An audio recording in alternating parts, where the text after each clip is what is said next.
Yo guys, what is up? It's Teach here, coming at you again with another video over on Ark Survival Ascended, and I wanted to show you a video about the tame ordering class group system. Now, it's a really easy thing to do. However, it's a very high level pro kind of expert level tip and things that people, once they actually learn how to do this, it makes a massive difference in your gameplay. It's actually a really easy system to both set up and use. It's just people need to know how and what to do with all that kind of stuff. So I'm going to show you how to do that in this video. And if you don't mind, smash that like button, leave a comment below for the algorithm, and then consider subbing to the channel. That would be awesome. All right, so anyways, you can see that we have all of these dinos right here, right? You can also see that they've got a weird arrow under them. However, if I hit H, what you're gonna see right now is that arrow goes away. So one of the easiest commands that you can use in Ark is having H out, because it's gonna give you a full readout of everything information-wise on your screen. And in order to actually successfully do that, H helps out a ton. So basically all you're gonna do is you're gonna go ahead and hit I, inventory, go to your tracking tab. It doesn't look like it's a very good UI, but believe it or not, tracking list, you can click on Dino Groups. And then dino groups, just like you could for Ark Survival Evolved, you can do the same thing in Ascended and control your dino groups manually from this side over here. Now, the really neat thing is you can actually rename them just by going here, clicking this, and then clicking rename. So you can have soakers, breeders, all kinds of stuff, Rexes, everything, right? Now, what you're going to notice on the right-hand side over here is you can see there are both creature options and then classes as well. So basically, anytime I have a Stegosaurus, they're going to automatically get placed into this group. And then this one individual Carbonemus as well. So that's how you see your dino groups, how to rename them. But this is how you actually add creatures to a dinosaur group, right? So I'm going to go ahead and show you. So Rex, right? If you hold E on them, you're going to be able to modify ordering groups. People forget this is even a command, and then it's going to allow you to essentially add them to a group. You can either add the creature itself or add the creature class. So we're going to go ahead and add the class, and we're going to add it to number 3. Now, once we've added it to number 3, we can confirm just by going back to the dino groups, and notice how Rexes are now in there. I'm going to rename this group and everything. I'm going to call it Rexes, and then rename the group. You can see Rexes is saved, and then the classes in that group are there. So now the next thing that you can do, right? So we've just taught you how to add a class to the group. If I wanted to also add one specific dino, let's say the otter, right? I want to add this specific dino to class or group Rexes. See, it says add tame to group Rexes. Boom. Now I've got this otter that is also added to my Rexes group. Now, that is how you add dinos. That is how you add classes, and that is how you actually control the generic level of tame orderings. So what is the actual value of a tame ordering group? It's actually pretty simple. We're going to go ahead and put this guy on my shoulder just so I can show you the value of this.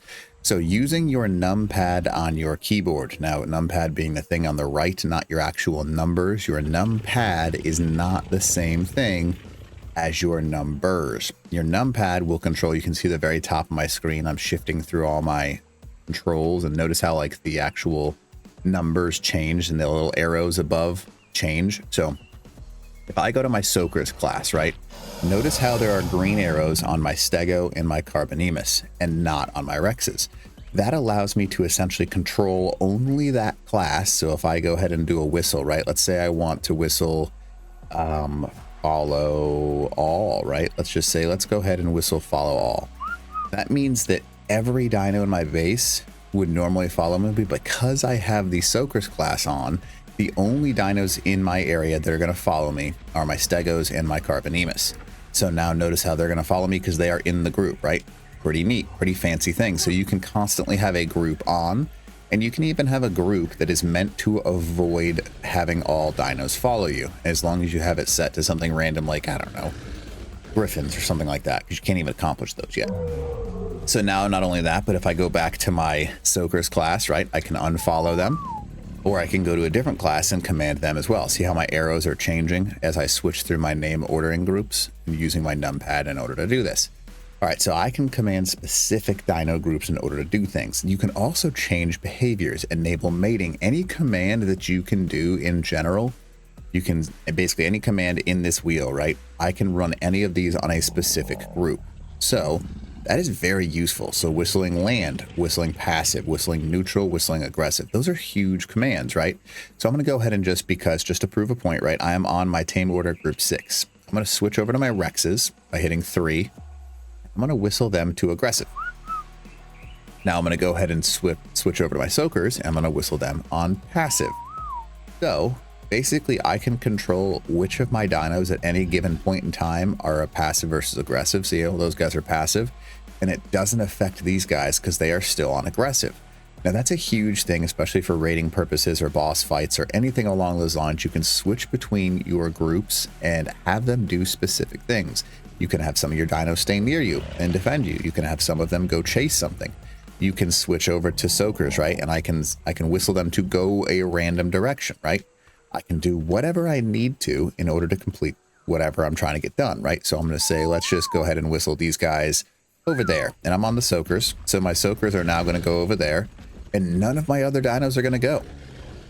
Again, that is huge for raiding purposes, and it basically just applies to every creature that you want to put in those groups. So advanced tips, right? So some other things that can make this a big change.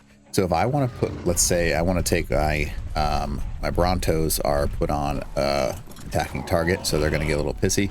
But if I wanted to take all of them off, what I could then do is go to one of my commands, and I'm just going to go ahead and whistle to passive, right?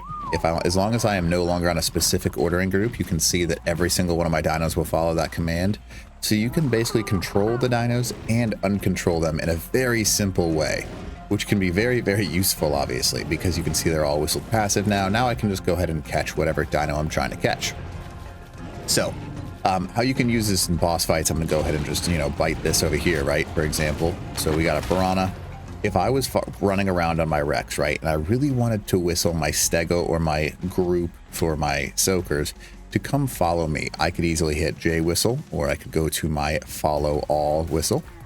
And all of a sudden, everything's going to resume what it's doing, and I can pull these guys, which might be low health or something like that, towards me.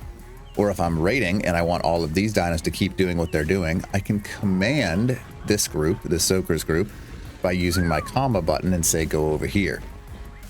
So these commands in general are incredibly useful. So I've shown you essentially how to operate everything. Now, a couple quick tips for last minute stuff, right? If you undo H, it's going to be much harder to actually see who you have highlighted because it's not going to tell you in the middle of your screen, just so you know. But if you were to leave it on undone, it'll still hover your green arrow for a quick second, by the way. So see, I can hover it for a quick second when I don't have H, my information tab operated. It'll still show me the dinos for a split second. Now, the last thing that you kind of want to worry about is in order to remove dinos from a class, you're just going to go to modify, and then you're going to say remove tame from all groups. And you can basically mean that this Rex, even if I have Rexes on a specific tab, will basically be excluded from all of my groups. Now, that's a massive thing if you want one specific dino to not do something, whereas every other dino of that class to do something. I know this is a big video, but this is a very big concept that can be used very effectively, especially for both PvP and PvE. You can have yourselves a raiding group of dinos. You can have yourselves a gathering group of dinos. You can do any group you want. And a lot of really advanced tribes use these kinds of things to order specific dinos, kind of like that above ground mode, but you're doing it without having to use anything special. And it's kind of like an old school system that people don't regularly use. So I know this is an advanced concept, but hopefully I did a good enough job explaining how to use it, what to use it, and the different things that can work for it. But other than that, if you don't mind, smash that like button, leave a comment below for the algorithm, and then consider subbing the channel. All right, teach. Out.